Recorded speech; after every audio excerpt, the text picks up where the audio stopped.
Most of us have heard of the term colorblind, used in the context of race to communicate that we don't really see color. We don't see differences between people of different races or identities. We use it almost always with really good intentions to communicate to people that we don't discriminate or judge anyone based on the color of their skin. The concept of colorblindness is based on the idea or belief that the best path to eliminating discrimination and racism is to eliminate differences. If we don't see color, we don't see differences. And if we don't see differences, then we can't possibly discriminate or treat someone differently based on their race. However, many people of color and inclusion experts argue that colorblindness is actually not an effective way to eliminate or approach the topic of discrimination.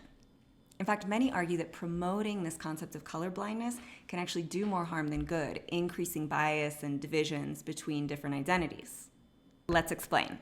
Experts point out three main issues with this idea of colorblindness.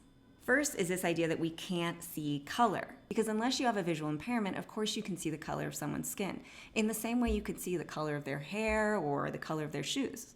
Seeing those differences is not the issue. It's discriminating or stereotyping based on those differences that's the problem. In an average workplace setting, we have no problem acknowledging that I have dark hair and my colleague has light hair. The problem arises when we assume that because my colleague has lighter hair, they are more intelligent or faster runner or wealthier than I am. For most of us, that seems a little absurd.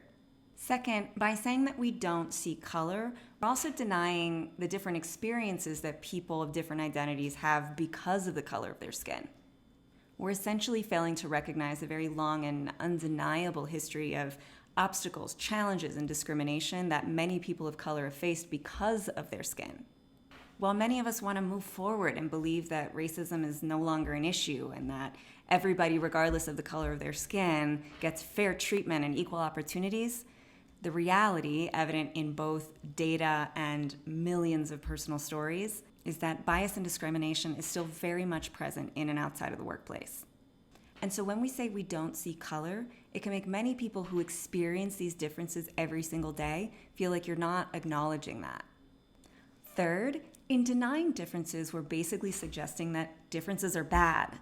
But instead, we really should be celebrating differences and learning from them. Skin color and cultural identity are things many of us feel proud of, not something that we should feel we need to hide or be ashamed of. And the concept of colorblindness fails to recognize that.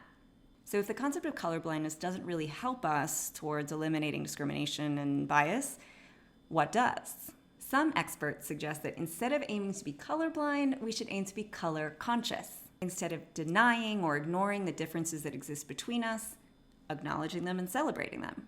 That is actually a really positive and respectful thing to do. It's not racist or discriminatory to acknowledge that we have different experiences of life and the workplace because of the color of our skin. In fact, bringing together diversity of perspectives and experiences is what's proven to make teams more effective and better performing. Taking it a step further, once we get comfortable acknowledging those differences, how can we get curious about them and learn more? How can we recognize that our own experiences of the workplace are exactly that, our own? And every single person in the room probably has a very different experience of the same situation or context. For colleagues or others that you are close with and have a mutually comfortable and respectful, trusting relationship, it can be a great conversation to ask them about their experiences in the workplace or outside the workplace. Get curious about what that's like.